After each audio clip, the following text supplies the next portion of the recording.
종료주일 사순절 6번째 주일 부활주일 전 주일 예배로 나오신 성도 여러분을 예수 이름으로 축복하고 환영합니다. 우리 옆에 분들 한번 인사 나누겠습니다. 참 잘 오셨습니다.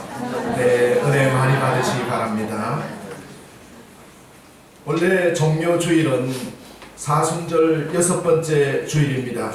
부활주일 전 주일로 예수님께서 이제 어린 나귀를 타시고 예루살렘 성전으로 입성하시는 그 주일, 입성하실 때 제자들과 무리들이 자기의 겉옷을 벗어서 길 위에 까시고 종려나무 가지를 전체 꺾어서 베어서 길 위에 놓으셨다 해서 종료주일이라고 하지요. 예수님은 이제 일주일 후에 얼마 안 있어서 닷새 후에 십자가에 못 박혀 돌아가시지만은 종료주일에 예루살렘으로 입성하시면서 예루살렘 성전으로 당당히 들어가십시오. 그때 많은 사람들이 호산나 다윗의 자손이여 찬송 받으시옵소서 하면서 군중들이 환호를 하게 되지요. 호산나 다윗의 자손이여 이 환호성을 기념해서 호산나 주일이라고도 하는데, 바로 이 종료주일 오늘부터 시작해서 이제 고난주간이 일주일 동안 시작되는 게 요한복음 12장에 기록되어 있는 말씀입니다. 주일날 바로 오늘 예수님은 예루살렘으로 입성하셨고 예루살렘 성을 보시면서 눈물을 흘리시면서 예루살렘아 예루살렘아 슬프도다 라고 말씀하시고, 월요일날 성전 안에 내 집은 기도하는 집이라 모든 장사꾼들과 모든 걸 몰아내시면서 성전을 정결케 하시고 무화과나무에 열매가 맺지 않는 걸 보고 비판하시는 그 월요일을 보내시고, 화요일날은 종교 지도자들과 논쟁을 벌이시고 종말에 대해서 말씀을 하셨습니다. 그리고 이제 수요일날은 베다니에서 휴식을 하시고 한 여자가 향유 옥합을 깨뜨려서 예수님의 발을 씻기는 이 사건이 기록되어 있고, 목요일날 유다가 예수님을 배반하는 그 사건이 일어나고 최후의 만찬이 일어나게 되지요. 그리고 예수님은 제자들의 발을 씻기시고 그리고 고별 설교를 하고 내가 떠나가지만 성령을 너희에게 부어주리라. 그러면서 이제 베드로와 야고보를 데리고 겟세마네 동산에 가셔서 땀이 피가 되도록 기도하시고, 그리고 이제 마지막으로 군병들에게 잡히시지요.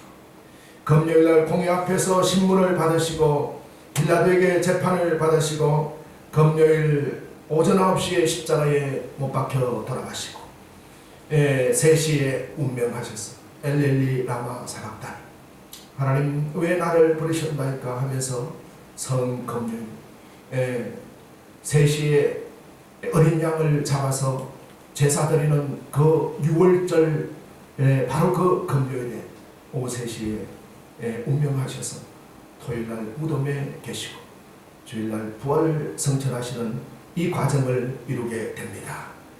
사랑하는 성도 여러분, 오늘 우리는 이 종료주일에 6번째 주일, 이제 고난을 받으시는 주님을 바라보면서 사도 바울의 선택과 결정, 어떤 선택을 하고 결정을 하느냐, 이 부분에 대해서 같이 생각을 하면서 은혜를 나누고자 합니다.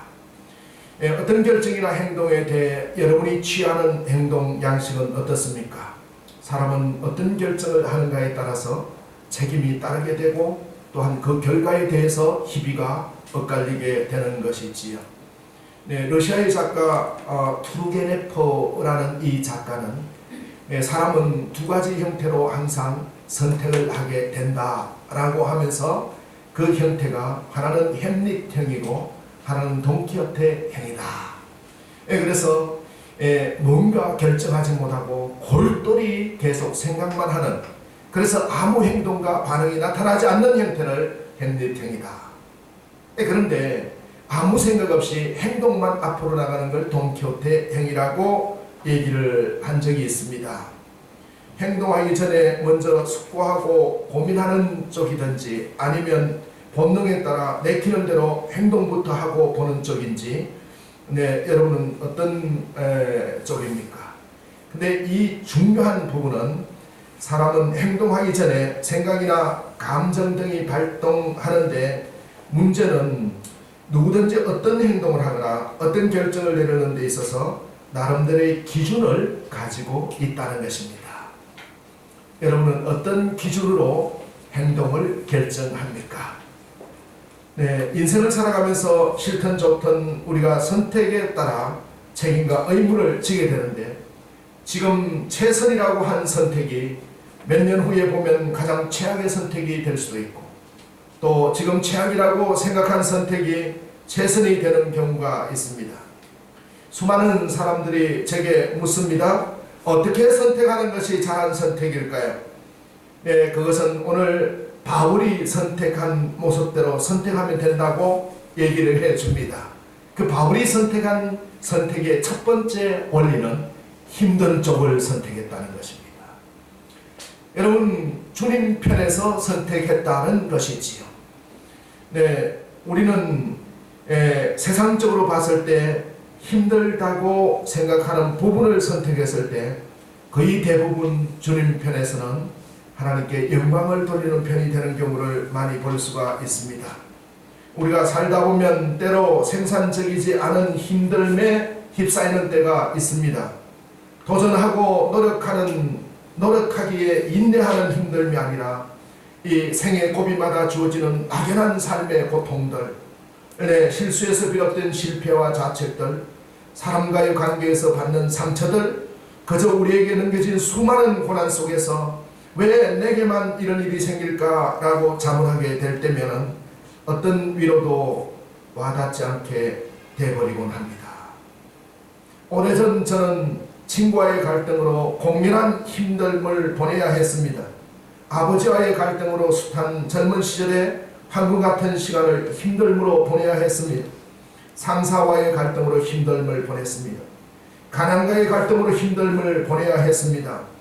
저는 생산적이지 못한 아무런 의미 없는 갈등으로 힘들어해야 했습니다. 또 친구들과의 갈등을 겪은 적도 있었습니다.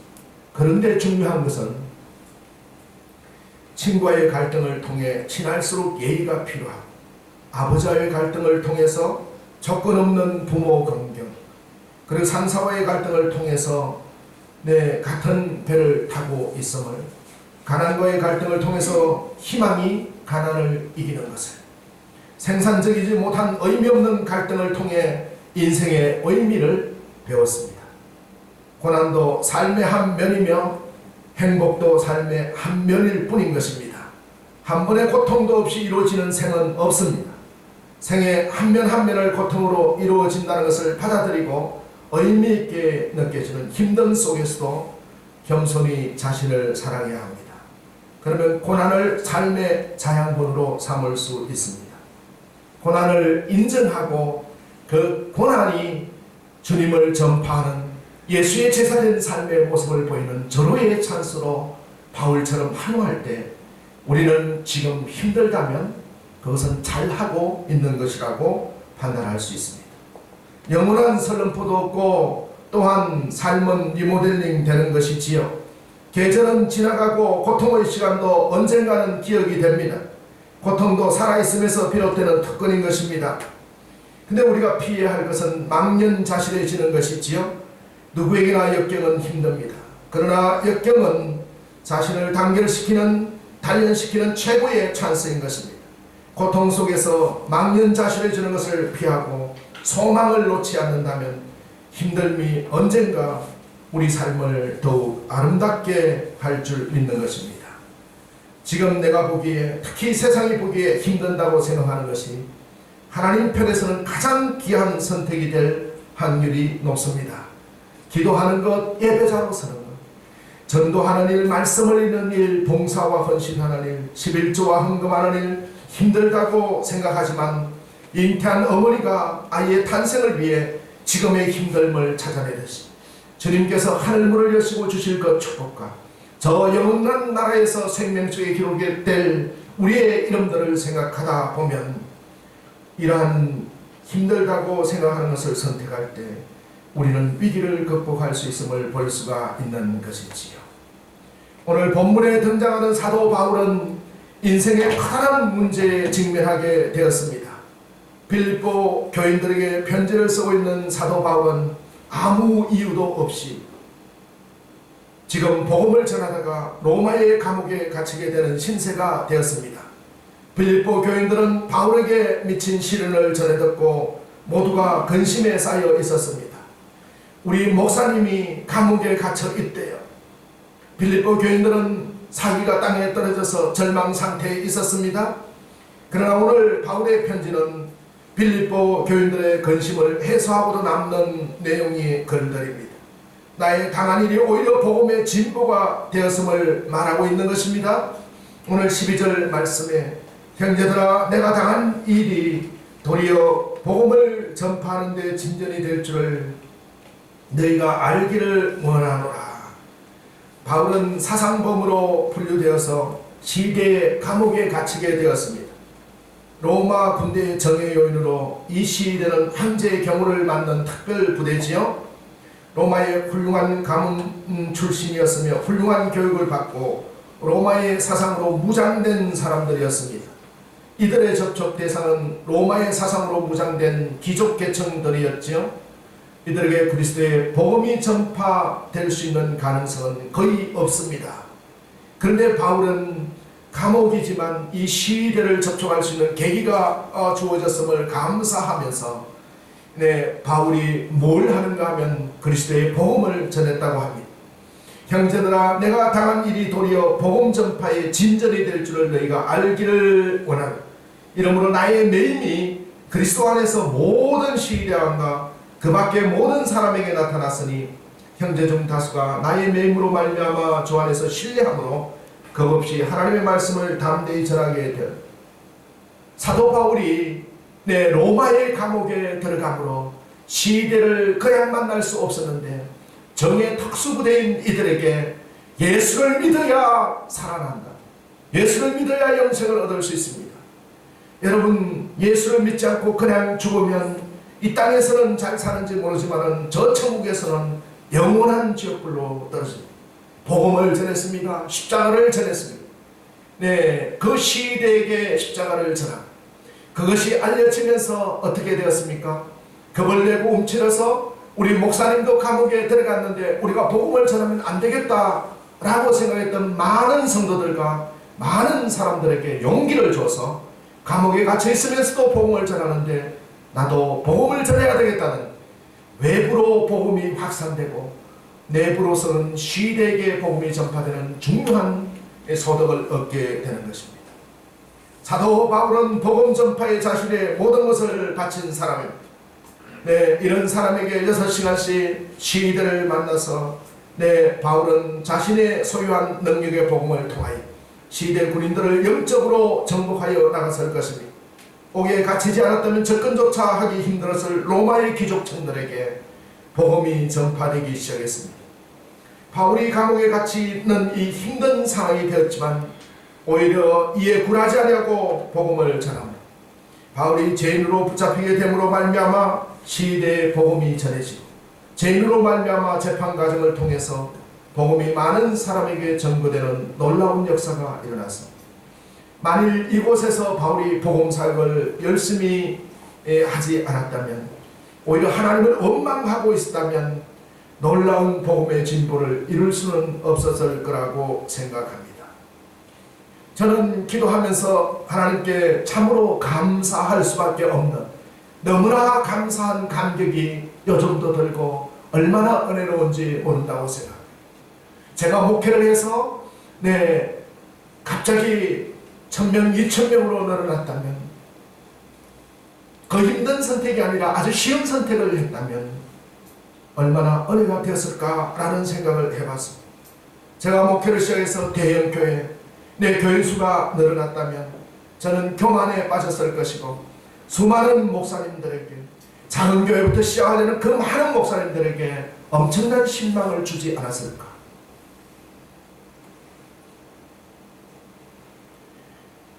그러나 유명한 목사님이 이름이 알려진 그 목사님이 목회를 해도 저렇게 목회가 힘드는구나. 많은 사람들이 교회의 건물과 프로그램을 보고 가는구나. 라고 하면서 많은 목회자들이 위로를 받고, 맞아, 나도 도전해 볼 수 있을 거야 라는 희망을 주게 되고, 또한 우리 성도님과 저 스스로가 예수의 참된 제자됨으로 교회 건물이 큰 교회가 아니라 우리 스스로가 예수의 복음을 전할 수 있습니다. 우리 스스로가 십자가의 그 은혜를 깨닫고 하나님의 생명의 하늘나라의 시민으로 그 시민권을 누리고 있을 때 그것이 큰 교회가 아니겠느냐라는 생각을 하면서 얼마나 감사한지. 힘든 것이 오히려 주님 앞에 유익함이라. 바울의 이 고백이 저는 제 고백으로 와닿는 모습을 봤습니다. 빌립보 교인들, 바울의 투옥 소식을 듣고 매우 슬퍼, 어떤가는 사도가 옥에 갇혔기 때문에 그리스도의 교회에 어떠한 일이 생길 것인가 이에 대해 태고처럼 보일 줄 몰랐지만은, 그러나 실제로는 진보가 있었다는 것입니다. 오늘 말씀에 보면은 20절 말씀에 나의 간절한 기대와 소망을 따라 아무 일에든지 부끄러우지 아니하고 지금도 저와 같이 온전히 담대하여 살든지 죽든지 내 몸에서 그리스도가 존귀하게 되게 하여 이는 내게 사는 것이 그리스도니 죽는 것도 유익하니라. 사랑하는 성도 여러분, 여러분의 몸속에 사는 것이 무엇입니까? 여러분 머리를 지배하고 사는 것이 무엇일까요? 이 세상 것이 크게 보이지만은, 그러나 내게 사는 것이 그리스도가 될 때 우리는 담대히 주님의 제자로서 귀한 역사가 일어날 줄 믿습니다.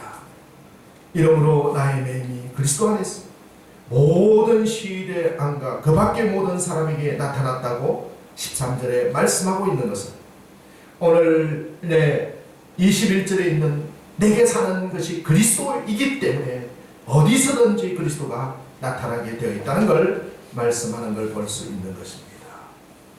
바울의 현재 상태. 사랑하는 성도 여러분, 예수님 때문에 힘드십니까?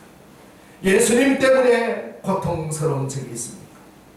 여러분 먼 거리를 오면서 예수 때문에 멀리 와서 예배드리고 기도하고 말씀을 읽고 예수 믿지 않았다면 내가 내 마음대로 행동할 수 있는데 라는 힘듦이 있습니까? 그것은 분명한 증거가 될 수 있습니다. 여러분 속에 그리스도가 살아있다는 증거입니다. 여러분 그때마다 즐거워하십시오. 내 속에 악한 사탄이 살아있는 것이 아니라 예수 때문에 내가 수모를 겪고 전도하다가 욕도 얻어먹고 힘들 때 그때 주님이 내 속에 살아 역사하심을 믿고 선포하고 기도함으로 놀라운 역사를 체험하시기를 예수 이름으로 축원합니다. 바울의 현재 상태, 매여 있는 힘든 상태입니다. 나의 매임이라는 사설 올가미가 바울의 현재 죄수로 있는 것을 얘기하는데, 그러나 그것이 오히려 유익이 되었다고 얘기하고 있는 이 바울 같은 신앙의 성화가 오늘 종료주의를 만난 우리가 가슴 속에 믿음으로 성화시켜야 될 내용인 것입니다. 사랑하는 성도 여러분, 우리가 얼마나 쉬운 길을 선택하려고 합니까?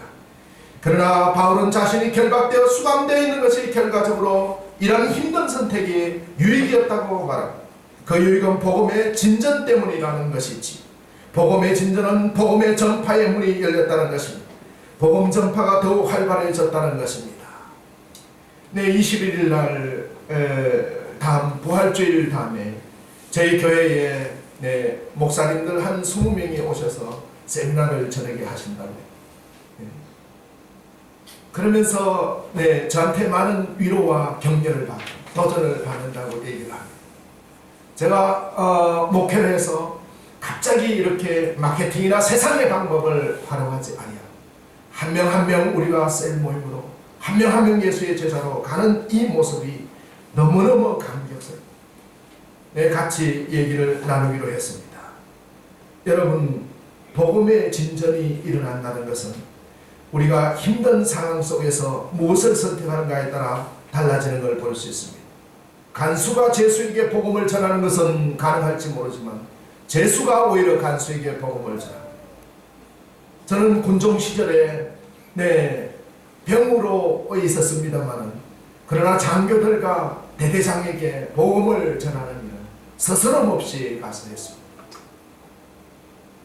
그때마다 많은 선임 간부들이 저를 말리고 쭉 했지만, 결국은 그런 것들이 복음의 씨앗으로 남아서 그 교회가 부흥되고 아주 엄청난 교회로 거듭나는 모습을 봤습니다. 만약에 바울이 여기서 복음을 전하지 않았다면 역사가 요세푸스에 의해서 로마의 황제 측근에 신자들이 엄청나게 많았던 이유가 바로 바울이 로마의 감옥에서 복음을 전했기 때문에 황제의 측근들에게 신자들이 많았던 이유가 그거다라고 얘기를 하는 걸 볼 수가 있습니다. 그런데 바울이 복음을 전한다고 하니까 경쟁적으로 바깥에 있는 감옥에 갇히지 않은 다른 목사님들도 더 열심히 복음을 전했습니다. 바울보다 우리가 훨씬 더 복음을 잘 전하는 사람이다, 시기와 질투와 경쟁에 의해서 복음을 전했지만은 바울은 뭐라고 얘기합니까? 오늘 15절에 보면 어떤 이들은 투기와 분쟁으로, 어떤 이들은 착한 뜻으로 그리스도를 전파하니, 18절에 보면 그러면 무엇이냐? 거칠어로 하나 참으로 하나 무슨 방도로 하든지 전파되는 것은 그리스도니 이로써 나는 기뻐하고 또한 기뻐하리라. 사랑하는 성도 여러분, 교회에 오는 목적이 뭐가 되었건 우리는 예수를 전파하면, 그리스도가 전파되면 기뻐하고 또 기뻐합니다.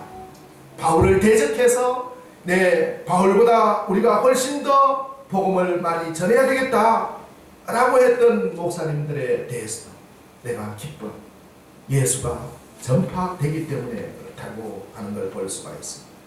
이로써 나는 기뻐하고 또 기뻐하리라. 이러나 저러나 주님의 복음이 전파되기 때문이라고 하는 것입니다. 바울 사도는 이처럼 복음 전파의 진전이 일어나는 것, 그것이 자신에게 유익이 되었다고 말하고 있습니다. 사랑하는 성도 여러분, 여러분의 선택의 기준이 무엇이 되어야 하겠습니까? 그것은 주님 편에서 선택의 기준을 선택하는 것입니다. 주님 편에서 선택할 때는 대단한 인내와 절제가 요구되고, 또한 우리가 믿음의 소망을 갖게 되는 걸 볼 수가 있는 것이지, 세상 사람들이 바보라고 하더라도 우리가 주님 편에서 선택했을 때 수고하고 무거운 짐진 자들아 다 내가 너희를 편히 쉬게 하며 주의 위로의 말씀을 하게 되고, 30배, 60배, 100배의 이 땅에서의 축복을 받을 뿐만 아니라 저 영원한 생명책에 기록되어 하늘나라의 시민권자로 당당히 설 수 있음을 볼 수 있습니다. 바울의 선택의 원칙 두 번째는 무엇이었을까요? 우리가 바울의 선택의 원칙 두 번째는 그리스도에게 이익이 돌아가느냐가 우선이었습니다. 사랑하는 성도 여러분, 바울에게 중요한 것은 자신이 매여 있든지 아니면 자유하든지 그것에 상관없이 우리 주님에게 이익이 돌아가느냐 아니냐 였습니다. 그래서 오늘 20절 말씀에 보면은 살든지 죽든지 내 몸에서 그리스도가 존귀하게 되게 하리라. 존귀하게 된다는 말은 누군가를 위대하게 만든다는 것입니다. 누군가가 위대하다고 선언한다는 뜻입니다. 직장 생활을 잘 하는 사람들을 보면 상사를 대신해서 욕을 많이 먹고, 오히려 내 상사나 CEO에게는 모든 칭찬이 돌아가도록 만드는 사람이 직장 생활을 잘 하지요. 존귀한 이름이 되게 할 목표를 가지고 있는 것입니다. 살든지 죽든지 내 몸에서 그리스도가 존귀하게 되려 하나, 얼마나 감사한 말씀이죠. 사랑하는 성도 여러분, 여러분이 생활할 때 우리 자녀를 잘 못 키워서 걱정이 많아요. 또 사업이 잘 안 돼서 걱정이 많아요. 미래의 100세 시대인데 노후가 걱정이 돼요. 걱정할 필요가 없습니다. 하나의 기준을 가지고 있습니다. 가장 중요한 기준, 살든지 죽든지 그리스도가 존귀하게 되기를 원하는 선택을 하시면 됩니다. 할렐루야. 존귀하게 된다. 내 몸에서 그리스도가 존귀하게 된다. 그리스도가 자신의 모든 것이기 때문에 그리스도를 위하여 그리스도의 이름을 위대하게 여기시는 이를 위해서 내 생명을 포함하여 자신의 전부를 드릴 수 있다는 것입니다. 이는 내게 사는 것이 그리스도니 죽는 것도 유익하리라.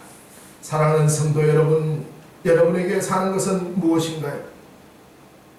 내 어떤 장로님을 만났더니 내 건강검진을 해봤더니 나이가 60대 후반인데 15세 정도의 혈액을 가져 있다.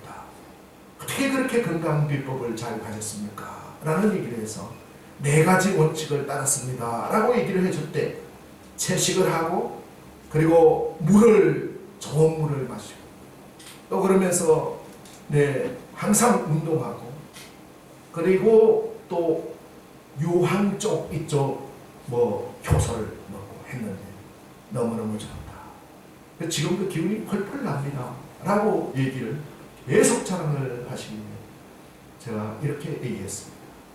영적으로 더 강건해졌습니다. 정말 영적으로 우리가 나이 들어갈수록 영적 나이가 15세입니다 10세입니다 그 얘기 듣는 게 더 중요하지요. 당연하지요 목사님, 이렇게 얘기를 나눈 적이 있습니다. 사랑하는 성도 여러분, 내 속에 사는 것이 무엇입니까?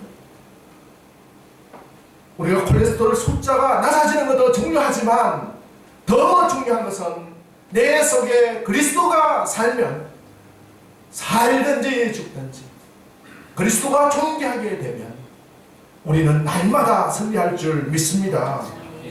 바울의 선택과 결정이지. 그것은 그의 나의 삶, 나의 생명, 나의 죽음 모든 것보다 그리스도 우선이라는 원칙입니다. 그러므로 여러분들도 내가 하는 행동이, 내가 하는 선택이, 내가 내리는 결정이 그리스도에게 유익이 되느냐 아니냐를 우선 원칙으로 삼으시기 바랍니다. 근데 여러분, 오늘 본문에 마치 한편의 시처럼 감정의 흐름이 있는 것을 알 수가 있는데요. 바울이 그리스도를 존귀하기만 한다면 자신은 죽어도 좋다는 생각이 들어서 열망이 있습니다. 23절 말씀에 보면은 내가 둘 사이에 있겠으니 차라리 세상을 떠나서 그리스도이가 내 속에 그리스도가 사는 거니까 이제 그만 이 땅에 사는 걸 그만두고 저 천국에 예수님하고 같이 살고 싶다. 이 선택이 감정이 북받쳐 오르는 거예요. 내가 이 감옥에서 복음을 전하는 것도 중요하지만 모든 걸 내려놓고 주님 편에 앉아서 이제 그리스도와 같이 사는 것이 더 좋겠다 라는 생각이, 그것이 본능적인 욕망이었다. 세상을 떠나서 그리스도와 함께 있는 것이 훨씬 더 좋은 일이라 바울이 욕망하는 것은 그리스도이고 그리스도와 함께 있는 천국인 것입니다. 그러나 자신의 모든 선택과 결정은 그리스도라고 설명하다가 그리스도에 대한 애정과 사모하는 마음이 넘쳐서 그만 이대로 하늘나라에 갔으면 좋겠습니다 하고 감정이 북받쳐 오르는 모습을 볼 수 있습니다. 근데 바울의 세 번째 선택의 기준이 굉장히 중요합니다. 그 세 번째 선택 기준이 뭡니까? 교회와 성도들에게 유익하느냐를 선택의 기준으로 삼고 있다는 것입니다. 할렐루야. 네, 여러분, 바울의 선택과 결정에 있어서 또 다른 하나의 원칙은 교회와 성도들에게 유익이다. 24절 말씀에 보면 내가 육신으로 있는 것이 너희를 위하여 더 유익하리라. 네, 바울은 22절에 보면 무엇을 택해야 하는지 나는 알지 못하노라 하다가 선택의 기준을 결정했습니다. 육신으로 있는 것이 너희에게 유익하니라. 교회와 성도들에게 유익한 걸 선택한 걸 볼 수가 있는 것입니다. 바로 교회와 성도들의 유익을 아직 자신이 필요하다는 것을 알았습니다. 그래서 너희 믿음의 진보와 기쁨을 위하여 너희 무리와 함께 거할 것, 내가 다시 너희와 같이 있으며 그리스도 예수 안에서 너희 자랑이 나로 말미암아 풍성하게 하는 쪽을 택하였다는 것입니다. 나의 삶, 나의 생명, 나의 사역이 다른 사람에게 필요하다면 바로 그것을 선택과 결정에 더 중요한 원칙으로 삼겠다는 얘기입니다. 지난주에 어떤 교회에 아주 충실한 CEO 한 분이 오셨습니다. 27년 동안 경영을 했는데 경영 상태가 너무 나빠졌습니다. 제 강의를 듣고 한번 가서 뵈야 되겠다. 한참 얘기를. 한 27년 전에 설립할 때 귀한 뜻을 가지고 했는데 환경이 어려워져서 어떻게 해야 될지 한참 이야기를 나누다가 목사님 그냥 계시지 뭐 하려고 목회를 하셨습니까? 저 같으면 좀 편안히 있었을 것 같습니다. 한참 멀리 제가 나가는 교회는 일산에 있는 교회에 나가는데 3만 명이 넘게 나오는 교회입니다. 근데 목사님하고 한 2시간 정도 얘기를 나누면서 한국의 큰 교회가 바로 충만한 교회네요 라고 얘기를 하는 걸 들었어요. 저는 어디 가서도 간증하겠습니다. 바로 교회 건물이 큰 교회가 아니라 몇만 명의 교세가 큰 교회가 아니라 한 분 한 분이 정말로 우리 장로님들이 앞치마 두르고 설거지하고 또 우리가 스스로 아무도 불평 없이 서로 봉사하고 헌신하려고 다투고 기도하고 말씀의 전파자가 되고 전도자가 되고 각자가 삶에서 생활로서 믿음의 정의로 살기 위하여 발부둥치는 그 모습들을 보면 오늘날 사교시대의 교회가 이 교회가 아니겠습니까? 라고 얘기하면서 많은 일과 경계를 해줬습니다. 교회와 그리스도인의 유익 때문에 바울이 내가 살아야 할 목표가 여기 있다고 했듯이 자신에게 좋은 것보다 자신의 본능이 원하는 것보다 그들이 필요로 하는 것을 선택했습니다. 사랑하는 성도 여러분, 교회와 성도들에게 유익한 기준을 선택했을 때 우리는 틀림없이 믿음의 진보가 있고 우리는 반드시 전진할 걸로 믿습니다. 바울은 우상에게 바쳐진 재물이라도 먹어야 될까 말아야 될까 고민하고 있는 성도들에게 뭐라고 얘기했습니까? 고린도전서 10장 24절에 자기의 유익을 구치 말고 남의 유익을 구하라 라고 했습니다. 고린도 당시에 우상 숭배가 만연했고 시민들의 삶이 신전에서의 우상 숭배와 관련이 있었으니 시장에서 유통되는 대부분의 음식이나 이 돼지머리 육류들은 다 우상에게 바쳐진 후에 물린 것들입니다. 아무리 성도들이라도 본의 아니게 우상에게 바쳐졌던 음식을 먹을 수밖에 없었는데 우리가 이 음식을 먹어야 됩니까? 정결하지 못한 걸. 근데 바울은 뭐라고 그럽니까? 자기의 유익을 구치 말고 남의 유익을 구하라. 우리 성도들이 마음껏 먹어도 된다. 하나님이 주신 음식을 우상에게 바쳤다 하더라도 그것을 거부할 이유가 하나도 마음껏 먹어도 좋다. 음식이라는 것은 본래 하나님께서 인간에게 주신 것이기 때문에 감사한 마음으로 먹으면 끓일 것이 없다. 우상에게 바쳐진 재물이라 하더라도 하나님께 감사하고 먹으면 괜찮다고 얘기를 했습니다. 그러나 바울은 굉장히 중요한 얘기를 단서를 하나 붙였습니다. 그런데 우상에게 바쳐졌던 재물인데 만약 신앙이 약한 초신자가 그것을 보고 장로님이 저 고기를 드시네, 목사님이 저 고기를 드시네, 시험들지 않다. 그래서 마음이 불편하거나 신앙이 시험될 수 있다는 생각을 해서 성도들을 위하여 그 먹는 자유를 포기할 수 있어야 된다 라고 얘기하는 모습을 볼 수 있습니다. 사랑하는 성도 여러분, 하나님이 주신 모든 것을 먹을 수 있지만 우리가 절제하고 우리가 거룩하고 우리가 가지 않는 이유가 무엇입니까? 그것은 우리 때문에 하나님이 피로 값주고 사신 성도들이 시험당하고 마귀의 유혹의 올무에 빠지기 쉽기 때문에 그렇다는 것입니다. 자신은 자유롭게 먹을 수 있지만 다른 성도들을 위하여 그 자유를 포기하겠다고 얘기합니다. 사도 바울은 내게 있는 귀중한 자유도 다른 사람들에게 끄리낌이 되고 다른 사람의 마음을 아프게 만들고 시험을 들게 한다면 그것까지도 포기하겠다고 말하고 있습니다. 이것이 바울의 삶에 가지고 있는 중요한 원칙입니다. 잘 아시는 이야기 하나를 하고 마무리를 지었습니다. 어떤 알코올 중독자에게 어린 아들이 둘이 있었습니다. 네, 목사님들이 선택과 결정을 얘기할 때 꼭 이 일화를 말씀을 하죠. 그래서 아마 들어보셨을 거라고 생각합니다. 도저히 이 두 아들을 키울 수 없을 것이라고 판단한 이 시청 복지과 직원은 아들들을 각각 다른 집으로 입양을 했습니다. 네, 허구한 날 아버지가 알코올 중독자니까 이 아들을 이 집에서 키울 수 없을 거다.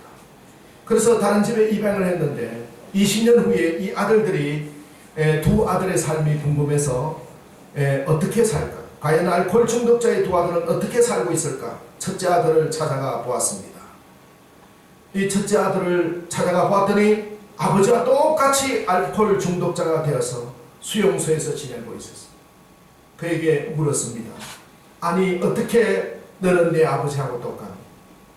그 아들이 너무나 당연하다는 듯이 대답했습니다.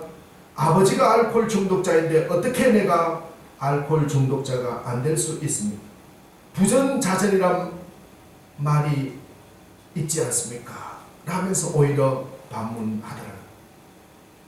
그 다음으로 둘째 아들을 찾아갔습니다. 근데 동생은 형과는 전혀 다른 삶을 살고 있었다는 것이지요. 동생은 부인과 자녀들과 함께 아주 단란한 가정을 꾸려서 행복하게 살고 있었습니다. 그래서 질문했습니다. 어떻게 너는 내 아버지와 전혀 다르게 살 수 있니? 다르게 이렇게 살 수 있습니다. 그때 둘째 아들은 당연하다는 듯이 말했습니다. 당연하지 않습니까? 아버지가 그렇게 사셨는데 내가 어떻게 그와 똑같이 살 수 있다는 말입니다. 아버지의 불행한 삶을 자신은 반복하고 싶지 않았던 것입니다. 여러분은 어떻게 생각하십니까? 한 알코올 중독자의 두 아들은 똑같은 아버지의 유전자를 갖고 어린 시절 똑같은 내 처절한 환경 속에서 자랐습니다.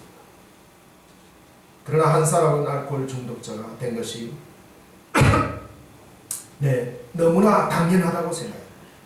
다른 아들은 자신이 알코올 중독자가 되지 않은 것이 당연하다고 생각했습니다. 결국 생각의 기준, 행동의 기준, 선택과 결정의 기준이 뭐냐 하는 것이 중요하다는 말입니다. 생각의 차이, 판단의 차이가 엄청난 삶의 차이를 낳는 것을 볼 수 있습니다. 오늘 본문을 통하여 여러분은 어떤 선택을 하고 결정을 내릴 때 따라야 할 중요한 원칙이 무엇입니까? 세 가지 원칙을 우리는 배울 수가 있습니다. 첫째, 즐겁고 쉬운 것보다 힘들다고 생각되는 쪽을 선택하는 것입니다. 주님 편에서 선택하는 것입니다. 아마 대부분 세상에서 보면 힘들고 어렵다고 하는 쪽이 주님이 원하는 쪽인 걸 볼 수가 있는 것입니다.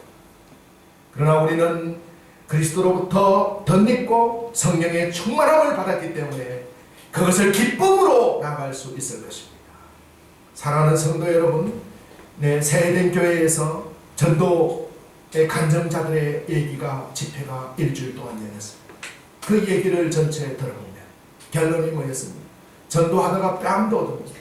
전도하다가 물로 그냥 바가지로 집어던지고, 그런데도 불구하고 하이타이 들고 사들고 가서 전도. 내가 예수님이 십자가에 못 박혔는데 주님 편에서 이 어려운 선택을 하겠다. 내가 1000명만 전도하고 하늘나라에 가겠다. 내가 살아있는 동안에 1000명을 전도하겠다. 이 각오는 그렇게 기도하는데 하나님이 전도해요. 오려면 오고 오지 말려면 오지 마라 선언하고 그 다음에는 하나님께 맡겼는데 그렇게 오다.